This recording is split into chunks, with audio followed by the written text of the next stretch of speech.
All right, good morning. I'm out here on a basketball court. I'm going to set up.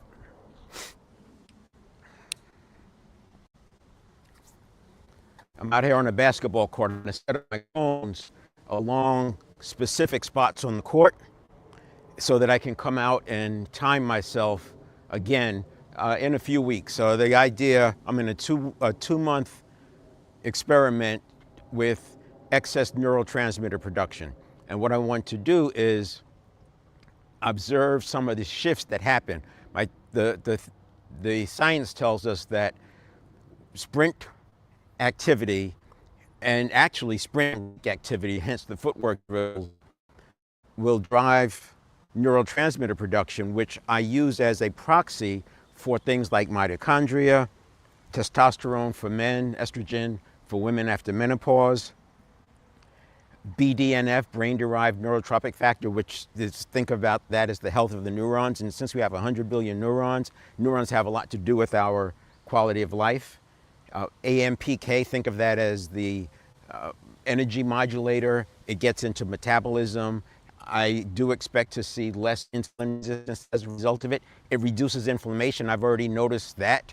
And because it adds, you're adding neurotransmitters, specifically serotonin, dopamine, acetylcholine, and glutamate. So glutamate is the neurotransmitter that transmits the signal from the central nervous system to the muscle, or to the neural pathway. And then acetylcholine is the neurotransmitter that transmits the signal from the neural pathway to the muscle junction. Now, the neural pathway itself is made up of neurons that, if you've done the activity and you've done some deep practice, these neurons get wrapped with myelin. Myelin helps them fire faster and more accurately and stronger. And this is why athletes are able to do some of the things they do, because of the constant practice. They're building myelin around the neuron. What's interesting about that is, with age, I'm talking decades, myelin does decrease, but it doesn't decrease as much as you would think. And it certainly doesn't decrease with lack of use. That's not the reason. It's because of age. Now, however, on the other hand, the neurotransmitter that connects the neurons, and remember, we have 100 billion neurons, so it's easy to understand that we have several thousand neural pathways involved just in taking a step or doing some movement or even speaking. And there's neural pathways involved in what people think of as thought, but it's really associations. But inactive neural pathways, the synapse goes away because it's called synaptogenesis, because it's being used in other neural pathways. So if you think about a seasonal sport, when you start out with that sport, you may feel a little awkward in the first couple of days. And it's literally hours and days. It's not weeks and months. So it's not like the stabilizer muscles have to build up. It's the neural pathways that activate the stabilizer muscles. And that synapse was being used for other neural pathways, but as we start the season, we tell the central nervous system this is important, and then hence you have the activated neural pathways. This is why we're driving the neurotransmitter, and because of the serotonin and dopamine, we do already notice some of the feel-good. Serotonin is the feel-good neurotransmitter, so mood, modulation of mood, and all of that. That has been obviously very helpful. And then the dopamine is the habit structure, basis of the habit structure. So that's important for us as well. I'm going to check my settings to make sure everything is working. When I'm outside, there's different interferences, and I notice, yeah, so it looks good. We look good. Well, not we look good, but the information looks good. So I'm setting up the course. I just need to hook up one more camera, and then we'll get going. I'm also going to talk about the emotional area today.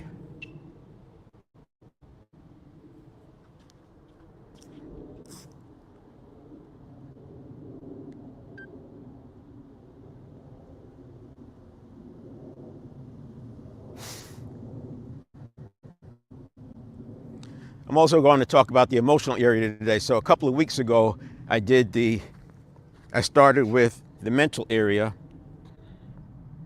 Hold on a second. I've got some cord problems going on. Hopefully I can do this. You lost the signal for a minute. I had to disconnect the cable. Should come back.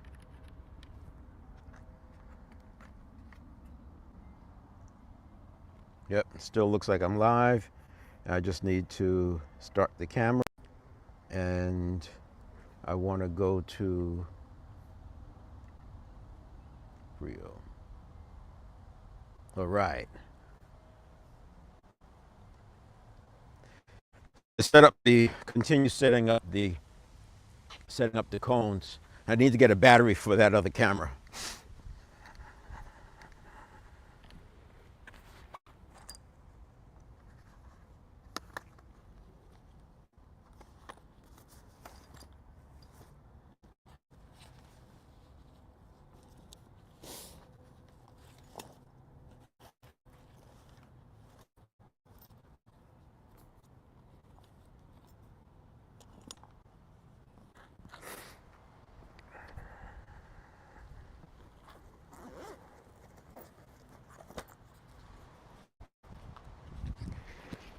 Now, the reason I'm talking about the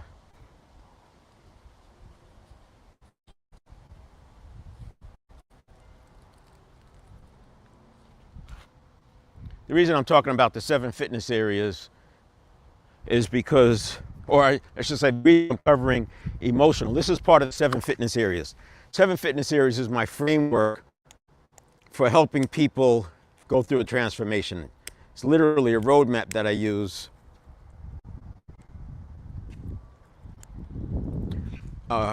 for transformation.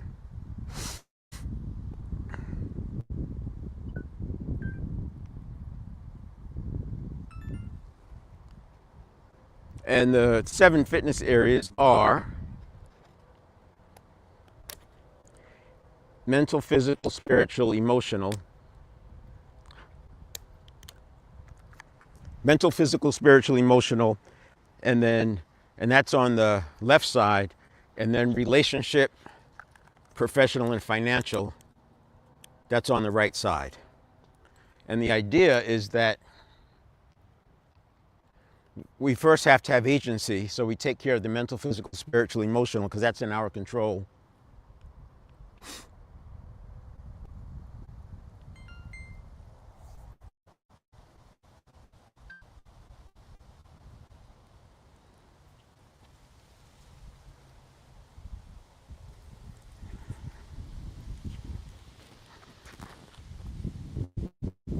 Mental, physical, spiritual, emotional are in our control, and then the relationship, professional, and financial, other people are involved.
All right.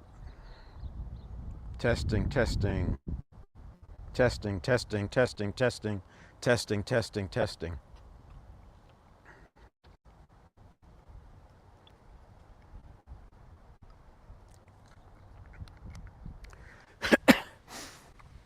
The reason I'm going through so much activity here is I use this content for multiple platforms and uses. And so I'm recording. Now, what's interesting is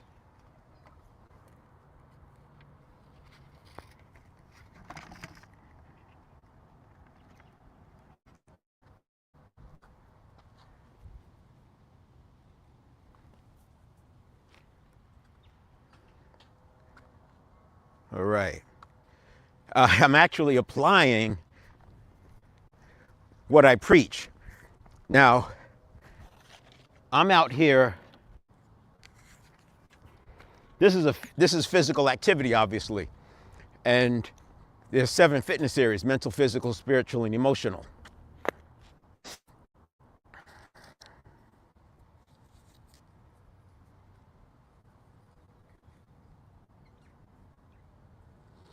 Okay, wait a minute. Now, here we go. Let's do this right.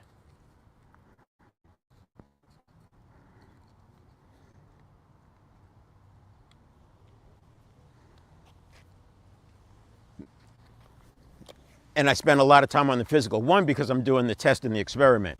But 2, because the 100 billion neurons are actually physiological, yet we think of a lot of the cognitive processing that happens as mental. I would say that the majority of our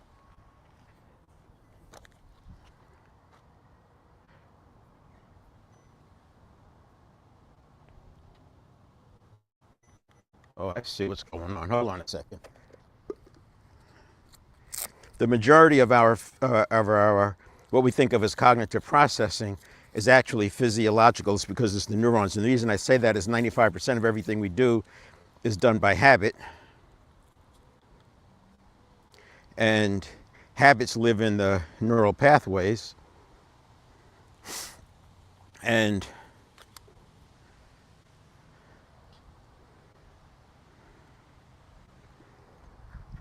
habits live in the neural path. Oh man, sorry about that. I got multiple things going on, and I see my. Okay, let's do it this way. My laptop keeps drifting.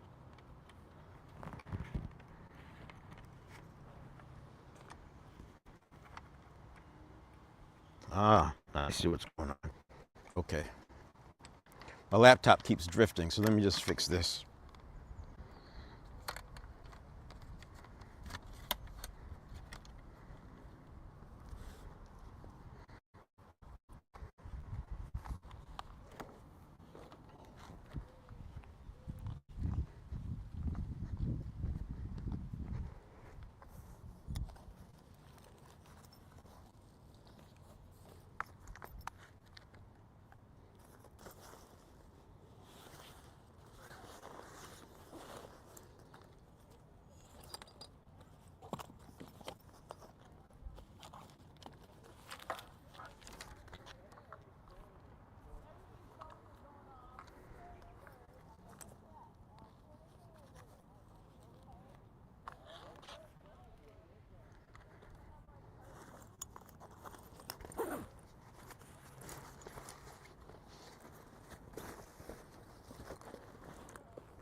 So the majority of what I was saying, the majority of our cognitive processing is actually physiological.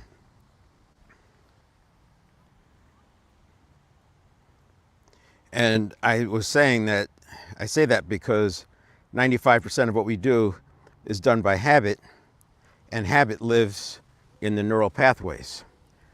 And neural pathways, because we can see them, we can touch them, see them in a microscope, obviously.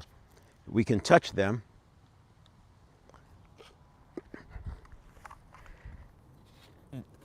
That's why I say it's physiological. You could argue that it's more neurobiological, which is, I would agree with that. but for simplicity's sake, I just say it's physiological.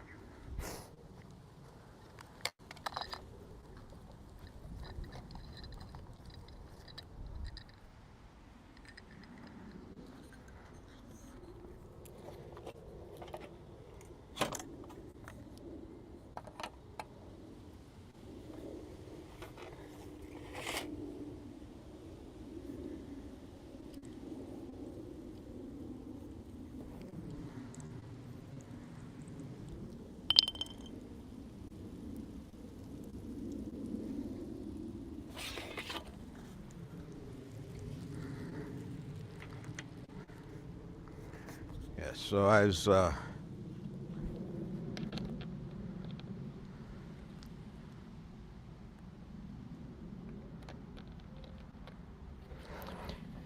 now when I was saying that I was practicing what I preach, the reason I go live, I could much better do this if I wasn't live. This would be so much easier to do if I wasn't live.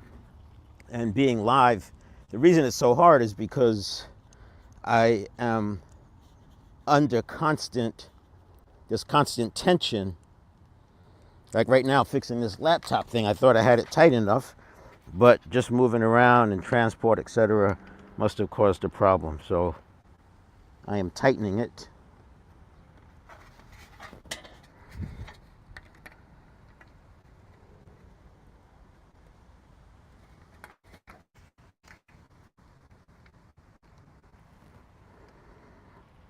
And it was a little more challenging than I thought it was going to be. The reason the going live is so important is because the 7 factors that go into not deep practice so much, but neurotransmitter production, and one of them is struggle at the edge of ability.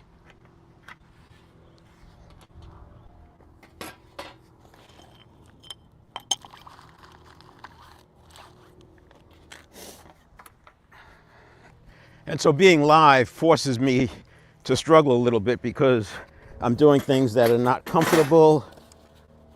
Like right now, I'm looking for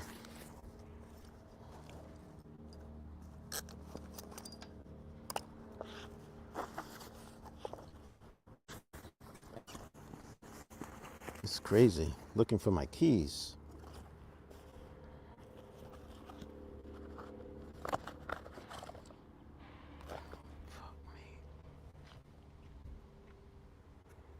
Oh, duh. Right where I put them.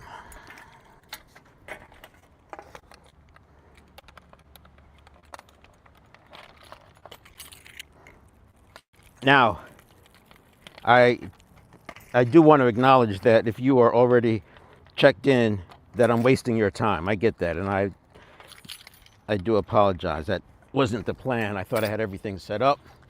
But I should know better, it always takes longer to get things going live. Ideally, I should be using a checklist, but human nature kicks in, and I think I've got it, which is why we do this, because we have to find the weak spots. So, yeah, here we go. Let's see, I've got that going.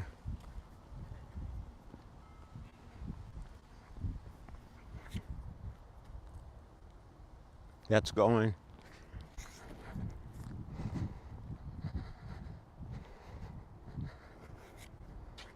And that's going. And test. Yep. We got sound, everything's cool. Now, you see I'm using the basketball court. So the reason I do that little signal, that's how I communicate with the tracking device, and it disconnects. I see it's not working so good, actually. I don't know why it's not.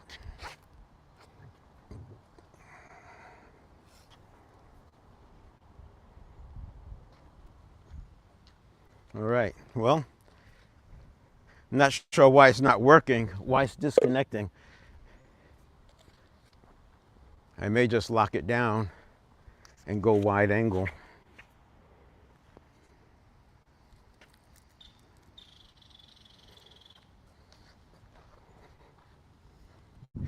As I'm setting up the cones in the same exact place, I'll give you my time. I'm going to time myself. And if you're interested, you can do the same thing.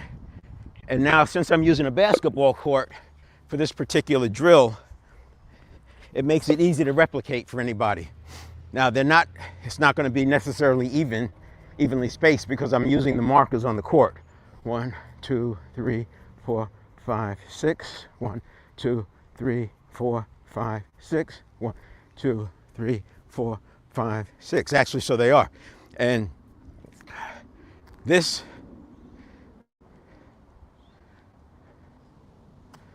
how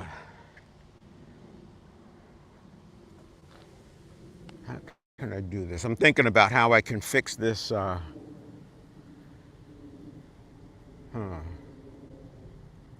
that's not working.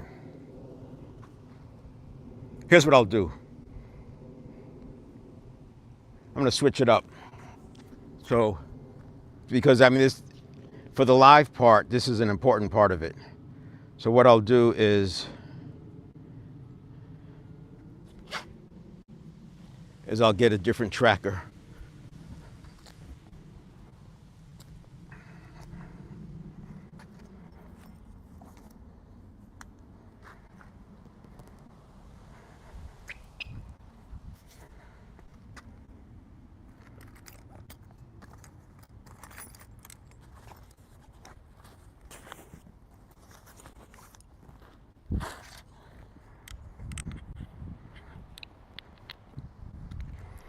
And the other thing that going live does, and we're going to talk about the emotional area today, and I'll actually talk a little bit about this experience that I'm going through right now with getting this to work. So I tested this, but what's happening is right now I think the challenge is the shade and sun, but also I have the cable might be too strong. So if that's the case, the cable is interfering, which is understandable. But if I use a softer cable,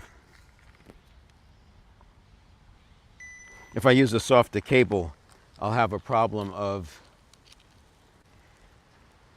not enough transmission speed.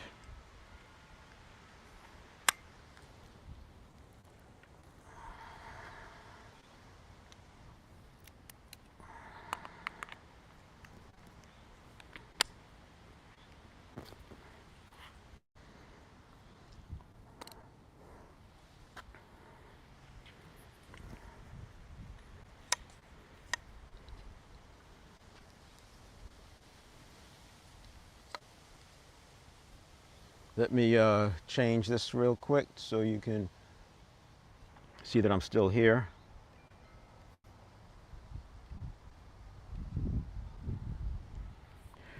I'm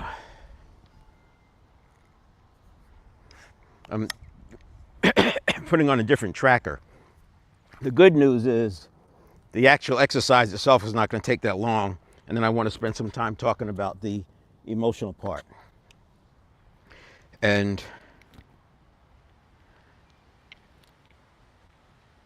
the emotional part is important because if you go back to 4 weeks, I started with the mental area. I spent two sessions on the mental area, and then I did one on the physical, one on this last week was spiritual, and now this week is emotional.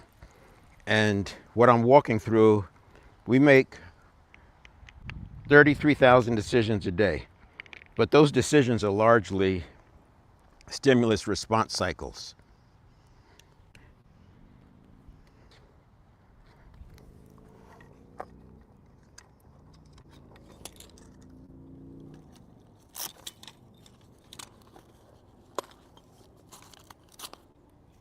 those decisions are largely stimulus response cycles. And a stimulus response cycle can be a quarter of a second. I stretch it out to about to a second, and then the emotional area, if the person still gets emotionally hijacked, what we do is the emotional area is that we modulate the emotions and bring things back into, I'll call it homeostasis, but get things back to normal.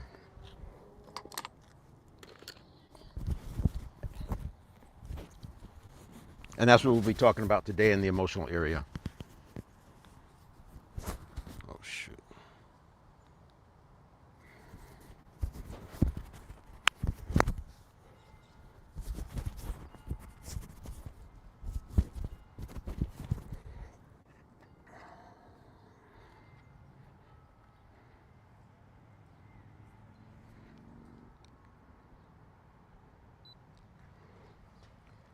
And if I had gotten triggered, because you know how it is when technology doesn't go right, it's very easy to get triggered.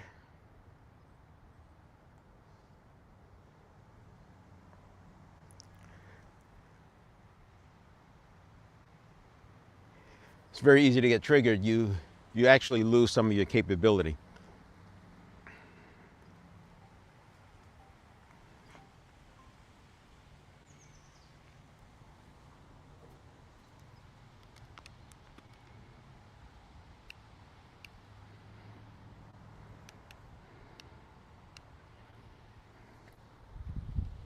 Okay, thanks for your patience on that. At least this way you'll be able to see the exercise. So I'm going to do a quick little warm-up. It won't be much. I'll do most of my warm-up during the running. But every week I do, on Saturday I've been doing a set of footwork drills. And I use this one as a standard warm-up.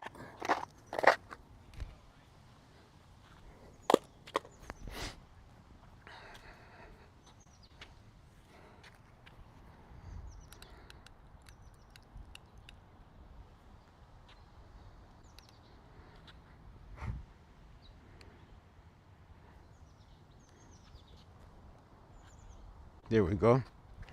Let's see.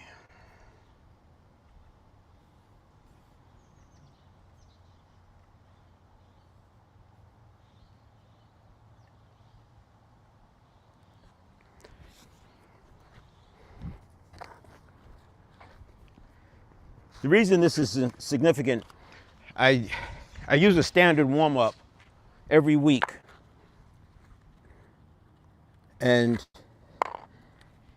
But I change the drills that I'm doing. Like, I've never done the drill I'm doing today.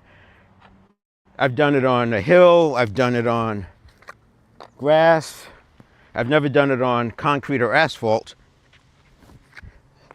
I've never timed myself doing it, and I use different yardages or different distances, meters, every time I go out, depending on what I'm working on.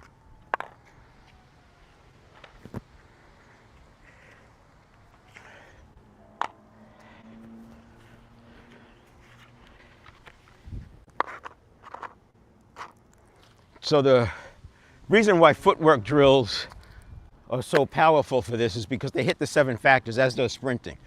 It's novelty, which is something new with the footwork drills anyway. Sprinting doesn't really hit that.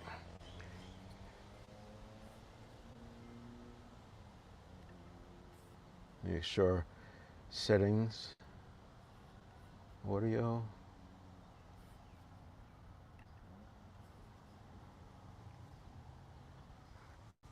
Yeah, so the footwork drills don't really hit, I'm sorry, the sprinting doesn't really hit novelty, but it's novelty, intention, precision, balance, progression, explosiveness, and struggle on the edge of ability.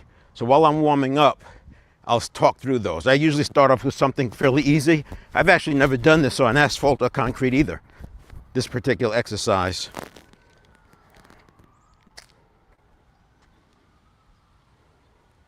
Oh, shoot.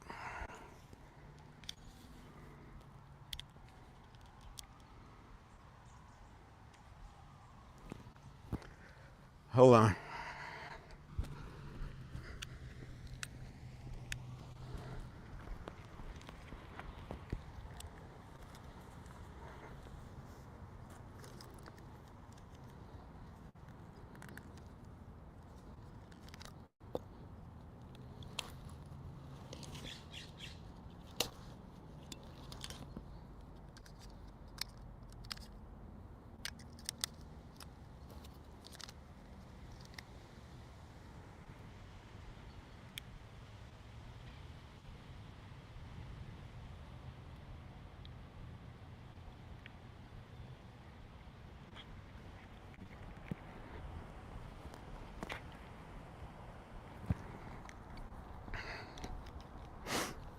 Batteries in my recorder went dead.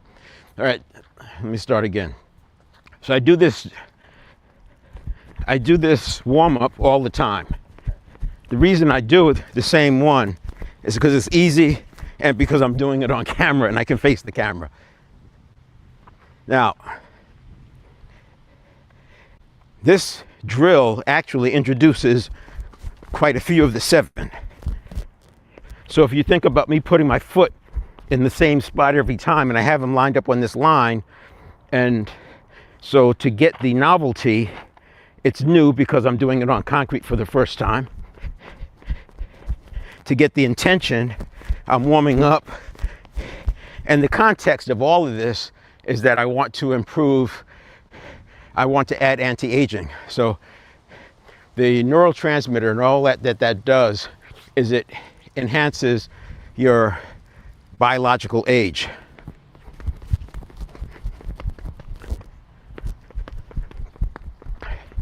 So I'm hitting novelty because it's new. I'm hitting intention. I'm hitting precision because I'm trying to put my foot right at the center. I'm not really working on balance, but I could, if I add a 1-foot drill to the warm-up,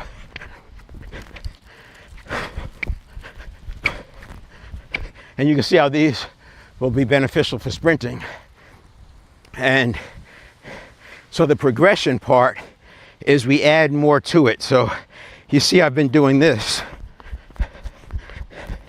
but now what I'm going to do is step off from this one. That's why I put it there.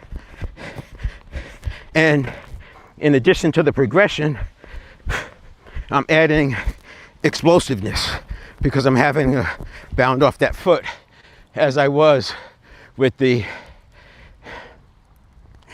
same with the footwork drill, the 1-foot drill or the 1-foot warm-up.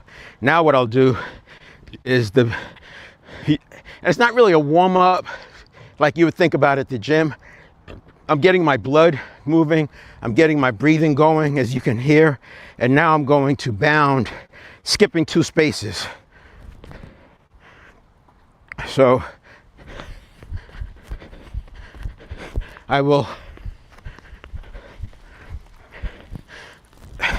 my objective is to get to the 3rd space,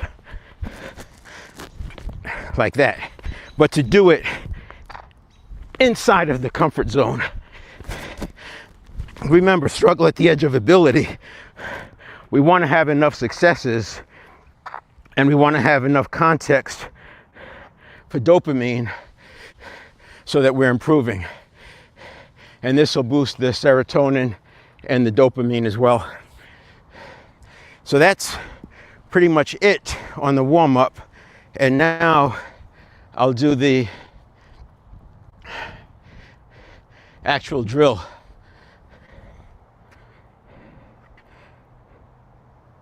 Test.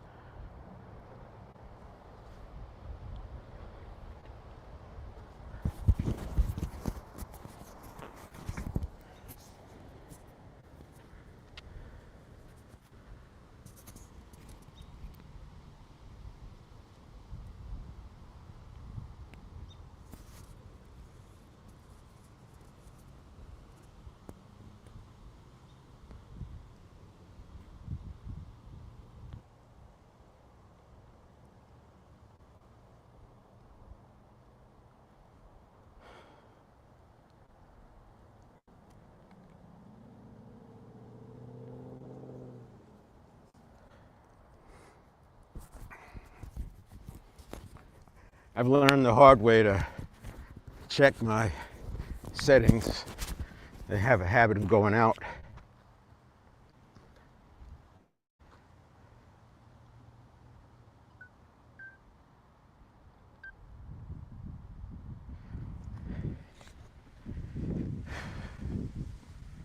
All right. And everything's checking out well. Now, I may come back to these. Novelty, intention, balance, precision, progression, explosiveness, and struggle at the edge of ability. What these do is they tell the central nervous system that this is important. We think of homeostasis as the body's bias towards stabilizing. So if you think about lifting weights or exercising, we keep hitting these plateaus. With anything, we hit these plateaus, whether it's music, whatever you do, especially physiological, so mental. That's what people forget, is that the neural pathways that run the physiology, they also run the cognition, because it's the associations, 95%. The conscious thinking is real thinking, that's real thought. Thought at the base level is energy, and what's going through the neural pathways is energy, and this is why it's very easy to mistake associations for thinking. Once you learn to discern the difference, you will see the subconscious clearly, and you will know when you're operating out of associations, which is not bad. If we do 95% of actions by habit, I like to think that I'm okay with maybe 85% by habit. I certainly don't want to get much lower than that, because we benefit from the habit. The subconscious processes of the network of neurons processes at 11 million bits per second, whereas the conscious mind processes at only 50 bits per second. So you can see why it's beneficial to be able to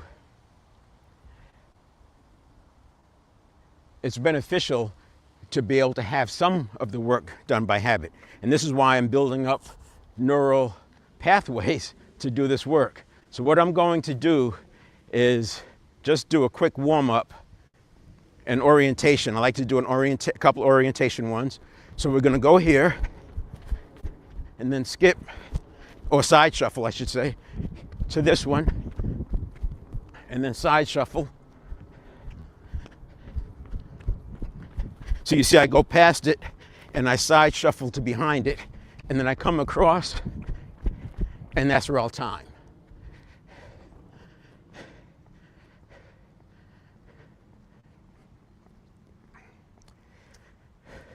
I can see this is going to be a little bit of a stretch.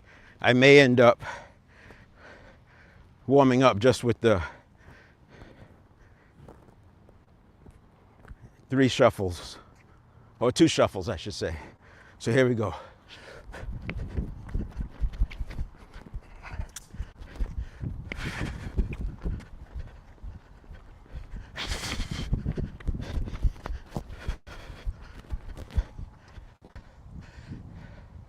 So I did pull a hamstring a few weeks ago sprinting, so I had to change up what I'm doing. I don't want to take that chance, because one of my objectives after the 2 months is over, is to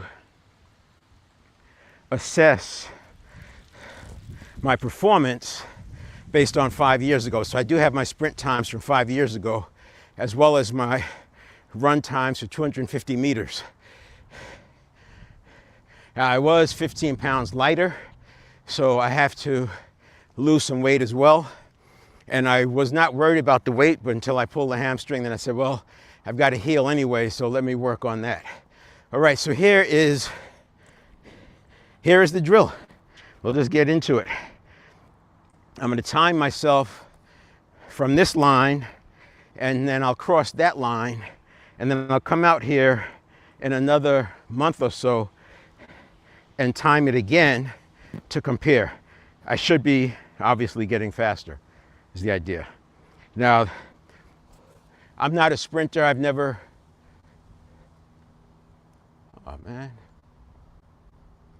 I've never done any track and field. I see what's going on. I moved it. I'm gonna have to get a springy cord. Let's see if I do this.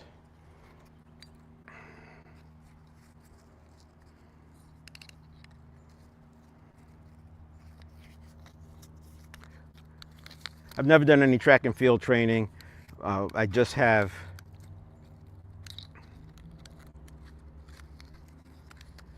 some martial arts background, ranger school, and then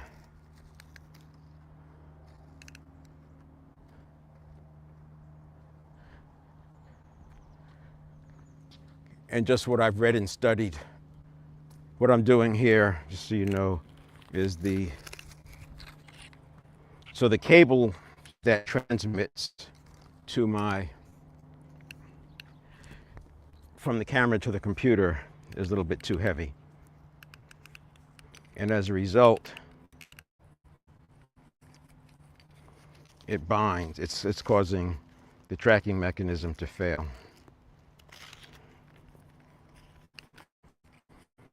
And I don't need it, but I want to have the tracking because I'm covering so much ground. And I'm also using this as a way to document, an informal way of documenting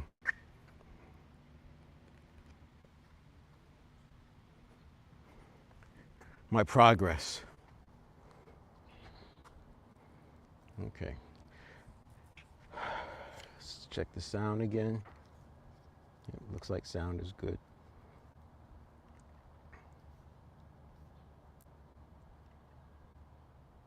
Testing, yep. So I don't need a lot of recovery. If I was really doing all out, I would want to recover 3 minutes or so, but I'm not going to do that. I'm not pushing that hard. I do these drills at 80 or 90% because I do them 2 and 3 times a week, and I don't want to step into the recovery. One of the big points about this is I'm not working on muscle. I'm working on neural pathways. So some of the things that we think about going to failure and tearing down muscle and then needing recovery, they don't apply, not in that way. Now I do still go to the gym and do a real workout. This doesn't replace exercise, but this is doing something that's more important for my physical health. And the context, I said getting faster at sprinting, I talked about anti-aging. The real context is I want to be strong and active and fit in my 90s.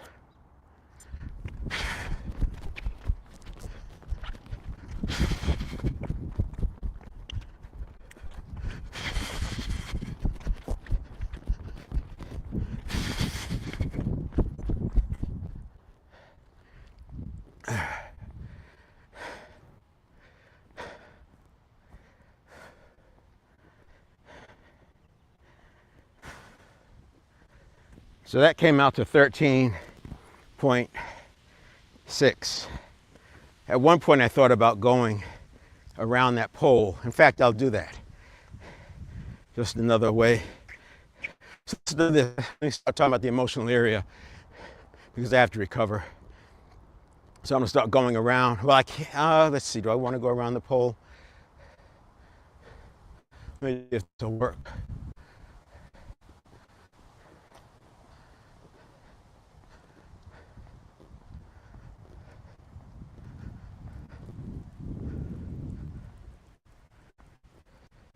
Yeah, it will. So the emotional area. This 7 fitness areas, as I said, is my framework. It's a roadmap to help people make shifts in their life. And that framework I built it for coaches. I use it myself. And then after someone goes through the transformation program, I go through laps with them so they're able to use it as self-coaching. It's really a self-coaching tool at the end of the day. Now, as a quick recap, what we have is a pre-stimulus, and if we have 33,000 stimulus response cycles a day, and we're awake about 65 or so thousand seconds a day, that's essentially a stimulus response cycle or a decision. The research says decisions. It's another decision every other second. You can see how we're priming ourselves. This is why people talk about all you're doing is creating more yesterdays. You're creating yesterdays with today's and tomorrows because you're following the same pattern. And then we have the pre-stimulus phase. So if you are stressed out, if you're hungry, tired, aggravated, your pre-stimulus is weaker than it would be if you were not. The weaker our pre-stimulus phase is, the easier it is for a stimulus to look scary. And that can create a reaction that's already biased towards a stress response. Now, what we want to do is shift from the stress response or stress reaction, and instead of having that reaction equal our response, we want to engage and think, and then have our response come from our conscious thinking. Now, I break this down a little bit more because this is a quarter of a second and this is a half a second. So we have a quarter of a second in the reaction, another quarter of a second between the reaction and the response. And then we want to have a decision, and I'll say that's the decision and the action. Normally I break it down, like I said, more. So here is where we're working with cognitive processes. I'm not going to go back into detail in meta programs. They happen in here, and it's very difficult to catch them. What we have to do is we train them in at the subconscious level. So during that reaction phase, we're already changing that. And I talked about that in the spiritual area last week, about how we can do that with the higher self. And by the way, the spiritual area is inside of us, not the spiritual realm. It's our higher self. So we have the higher self, the conscious, and then the subconscious. But if we get triggered, if something gets biased, because the subconscious is biased towards looking for danger, if something gets biased, then we have to have emotional modulation to turn that into less of a risk.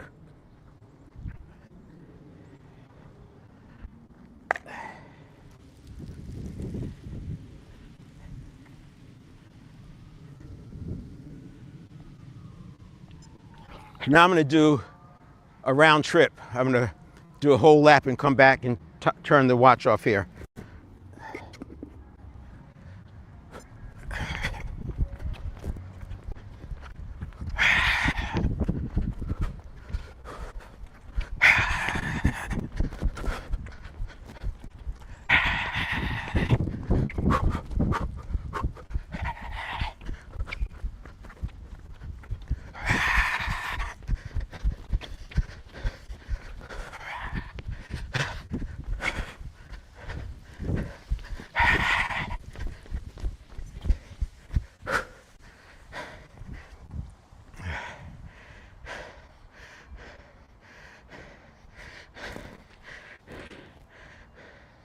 Took a little bit longer than one run.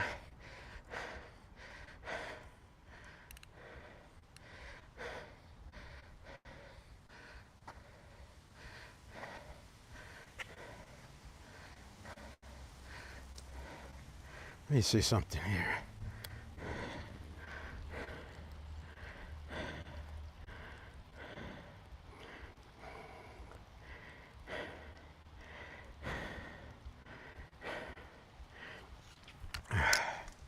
All right, more drama. Let's see what we're going to do here.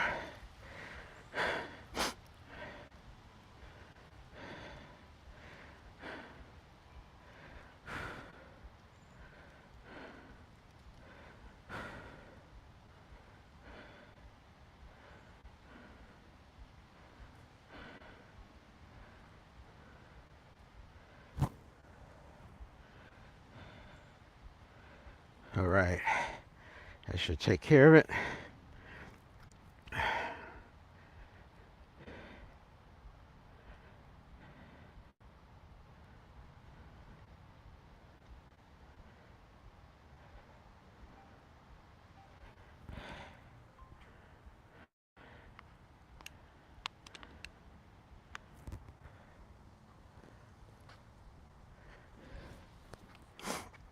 The way we're going to do the emotional part, so what I said was, if we still get triggered, because this is about having agency. Remember, mental, physical, spiritual, emotional. By the way, the time was 30 seconds, 30 and 700ths of a second. The other one was 13.6. Now, the reason we want to have the ability to modulate the emotions is because if we get triggered, and you've seen people trigger, right? You've seen the videos, you know, the Karen videos, etc. You can see that they're triggered. That's a very good example of how it's neural pathways firing. It's not conscious thinking. They get into this loop and they just go down this path and they can't get out of it. They're literally in a fight or flight response, and without training, the subconscious will look at any threat as a tiger on the Serengeti, so it's life and death. Now what we're going to do here is, first of all, in the pre-stimulus phase, to build the muscle for it, we have beliefs. We have to work on beliefs. We work on neuroplasticity, so that's the habits. We work on priming, because that's setting ourselves up. We want to prime ourselves for courage, not for fight or flight. And then we have mindset. And this is about not just having a growth mindset, but being able to get back to a growth mindset very quickly. And I'm talking seconds and minutes, not hours and days. And then the physiology. Because if I'm standing tall, it's a lot easier for me to be courageous. If I'm smiling, it's a lot easier for me to be happy. If I'm slumped over and frowning, it's going to be harder for me to be happy. And then I become unhappy about not being able to be happy. So we have to, it's easier to act yourself into a new way of feeling than to feel yourself into a new way of acting. I can take all of these quotes and these ideas from way back, and I can now map them through the neural pathways. Though the philosophers, they had it right. But what was lacking was the brain scanning tools that we have today to be able to see why it works. Let me do another, I'll do a 1 this time.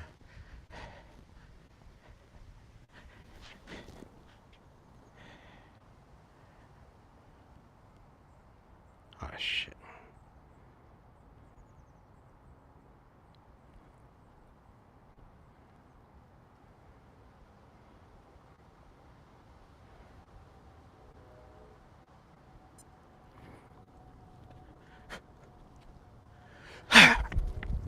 Oh, shoot.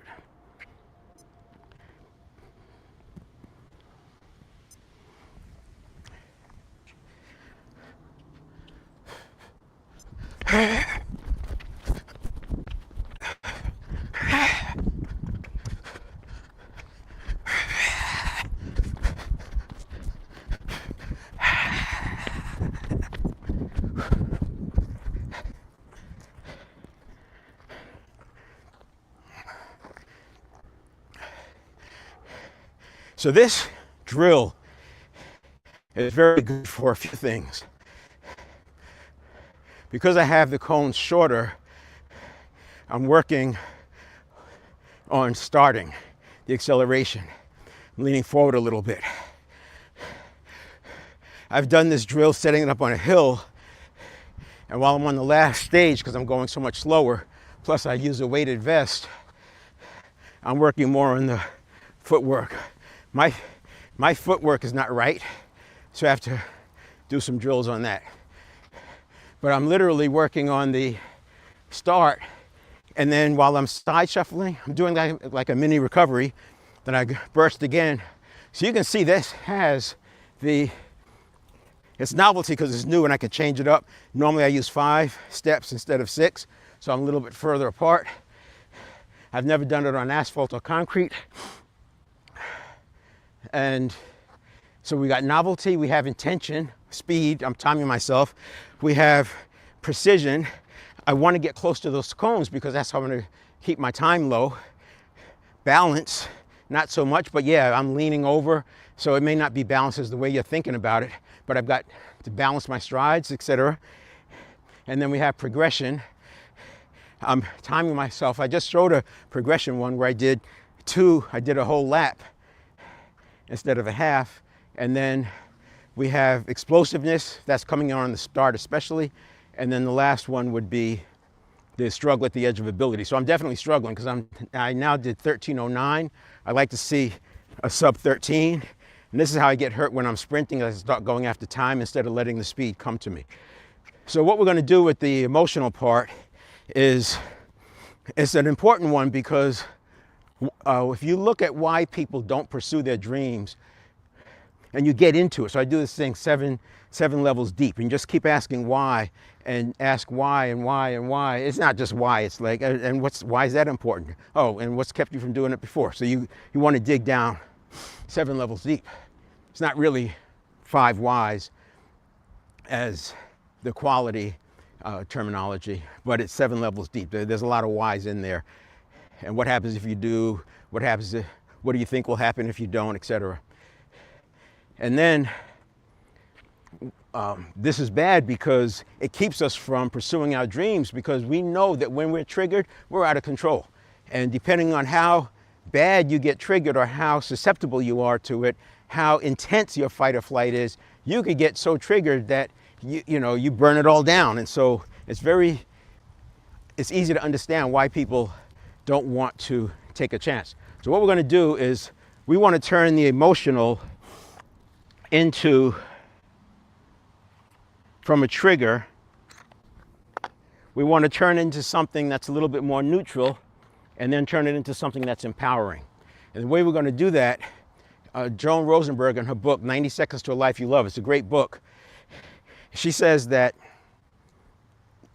emotions, energy and motion, they're only there for 90 seconds. They're passing through.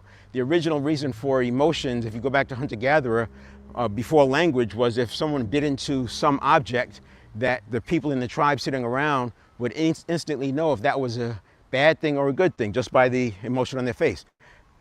I remember learning in the emotional intelligence study, we have 700 involuntary muscles in the face. And the face is the only place where the muscles are connected directly to the skin. And it's so that the emotions are shown on the face. That's why your poker players have to wear hats, they put the big glasses on, and they work hard on not showing the emotion. And this work, because what we're doing is dissociating, it can actually help you have a better poker face, because one, you're not being triggered, and we're building in a pause. We're building in a pause between the reaction and the response, and we're building in a redirect, because this is happening too fast. Our conscious mind doesn't come online till a half second. So this is happening so fast, but what we can do is condition in a redirect. So Joan Rosenberg in her book says that there are 8 emotions. It comes down to 8. All negative emotions come down to just 8. And those are embarrassment and vulnerability, sadness and shame, disappointment and helplessness, anger and frustration. And you can take all the negative emotions and bring them down to that. The reason that's useful is because the first step in processing the emotion or modulating the emotion is we want to locate it. Where is it? Where do I feel it? Is it in my neck? And you can do this by doing exercises going back to emotions, negative emotions that you've had or triggering events that you've had in the past. Start small. And when it comes up, instead of just trying to suppress it, which is bad, I'll tell that in a minute, instead of trying to suppress it, you let it process. You let it run its course, 90 seconds. You ride that wave, 90 seconds. And the first thing you do is locate it. Then we're going to label it. We're going to label it one of those 8. Embarrassment, vulnerability, sadness, shame, disappointment, helplessness, frustration, and anger. And then you're going to learn from it. So locate, label, learn. And in doing so, we're now empowering ourselves. One, we're processing out that emotion. You may have to do the more serious ones a few times, but what's going to happen is when you get into a situation and it does get, I had one not too long ago. I was in a foreign country and I didn't see the sign, no taking pictures, and I took a picture, and next thing you know, I was being dragged around by these guys with assault rifles and going through all these doors and hallways and questioning just because I took a picture. I had to delete it, but I remember sitting there waiting, and I had to keep waiting for these people to come. And meanwhile, the last ferry was coming up. So I remember sitting there, and what I did the emotional modulation thing, and I just let it process, and I was back on track. It just became a thing. It wasn't even a big event. But not having the ability to catch it, you can see how it can stack. And if you're a leader or owner of a company and you get bad news and then you get more bad news, you can see how it can stack. And I'm not saying it's the end of the world or the house is on fire, but you want to be able to modulate that. So we are going to locate it, then we're going to label it, and we're going to learn from it. And what I would recommend doing is every day, just 2 or 3 times, take an emotion that comes up. And you know what these are, because remember, most of our cognitive processing is physiological. And if you have these emotions that keep coming up, these memories that keep coming up, you know that's coming from the subconscious. You know it's coming from the network of neurons because it's the associations. You see something or smell something or hear something, and it dredges it up again. And take those and go through this process with them. You sit there, you deep breathe. I talk about box breathing. You can do box breathing. You can do 10 counts in, 10 counts out, but breathing deep down into the belly and focusing on the breath. And while you're doing that, acknowledge the emotion is there. Don't try to suppress it. The reason why we don't want to suppress it is because if you suppress negative emotions, you're building the cycle to also, the stimulus response cycle to also depress or suppress positive emotions. And we need emotions to get the things that we want. We have to have that emotional juice. And if you are suppressing the negative ones, you're going to suppress the positive ones. So you don't suppress it. What you do is let it process. Imagine riding the wave. It's going to rise. It's going to feel like, oh my gosh. And you know, we've always like backed away or suppressed it or oh my gosh or whatever, because we know that a spiral is coming. Well, a spiral is only coming if you keep harboring and dwelling on these emotions one after the other. Yeah, then you're going to have that spiral, but we don't have to have these spirals anymore. By doing this exercise and understanding that you do have agency, so even in the most triggerable of triggering events, most triggering of triggerable events, you have the ability to bring that back in, and it's not by suppressing, it's by modulating, because how many threats in a lifetime do we really have that are on the level of a Serengeti tiger? Just think about that. And most people can't remember the second worst thing that happened to them 5 years ago.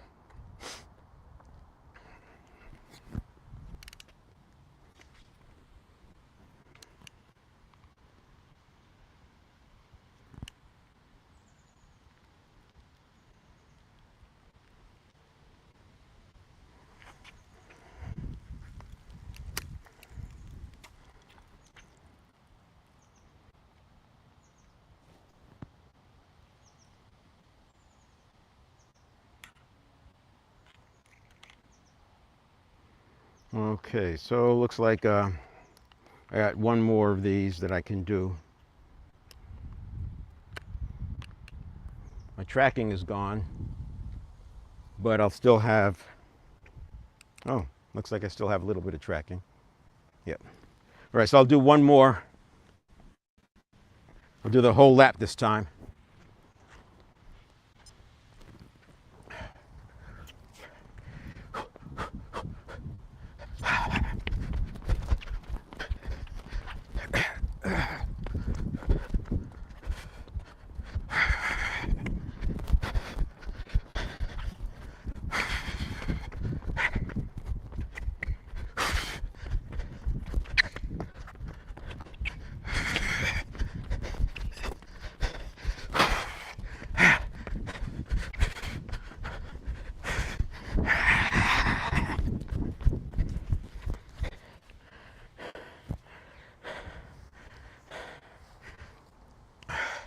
$27.80,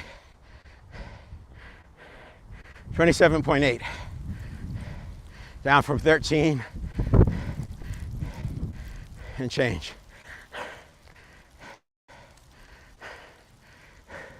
So that is it. We've done the emotional piece. I demonstrated the warm-up. You'll find more information if you go to Life Expansion After 50. You can go to the podcast on Substack, or the Facebook page, or the YouTube channel. They're all called Life Expansion After 50. The most amount of content, because I started loading it there all the way back, is on Substack. The YouTube has maybe the most recent 20 episodes, 15 episodes or so. And then there's also another channel, 7 Fitness Areas. 7 Fitness Series also has all of it. So 7 Fitness Series mirrors the Substack. I just use different platforms because people get their content different ways. And pinned to the top on the Facebook page, Life Expansion After 50, and it's also one of the podcast episodes, I go through in detail the neurotransmitter production, and I also have an update. So I did, in the beginning of May, I demonstrated my morning routine, and then I did an update and demonstrated it again last week. And I'll do it again in 2 weeks, or 2 months from that time. And in that update, I give a detailed explanation about why this works and the mitochondria. Mitochondria is like the little organs and cells. This is also important to our health. People are buying NAD. This works on the NAD. People are buying anti-inflation, inflammation. It helps with inflammation, reduces it a lot. People worry about not being able to build muscle. The reason why we can't build muscle after age, by the way, most of what I'm talking about is for people over 50, but the reason why we can't build muscle in our later years is not muscle strength. The muscle strength in a lot of cases is there. It's the signal is weak. So if you think about a muscle atrophying, we think about it atrophying like this. The muscle atrophy is much shallower curve, but the neurotransmitter deactivates so fast. And that's why we've got to build that up. And that's why it does come back fast. It comes back in days and minutes and hours. And there you go. So I am going to see if I can do this is against my better judgment. By the way, for those of you who are 45 and 50 and thinking this is a lot of work, the way I look at it is I would pay this price every single day to avoid being frail in my 90s. That's the last thing I want.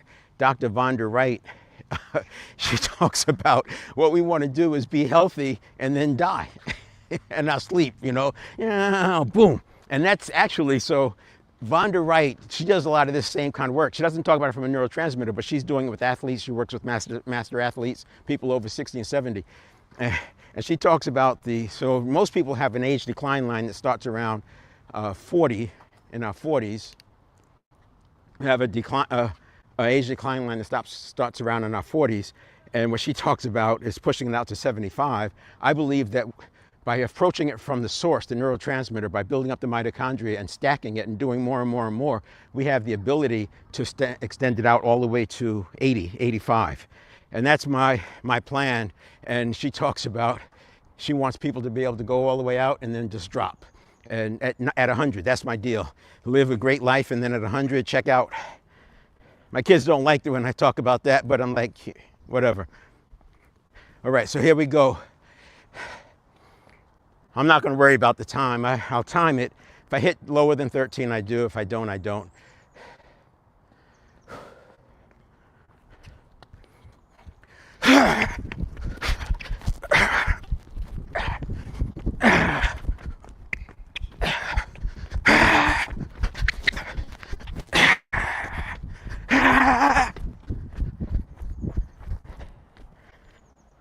Woo!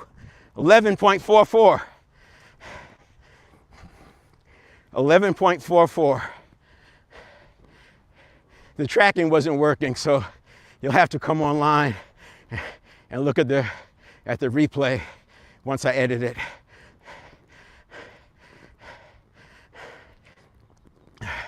Because I have the other cameras running. 11.44. So that's a little bit extreme. I mean, I was actually pushing myself a lot.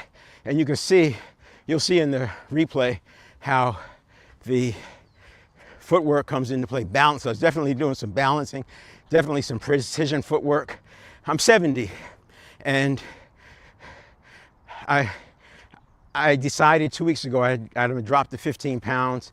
I'm about 4 pounds in now, so another 11 to drop.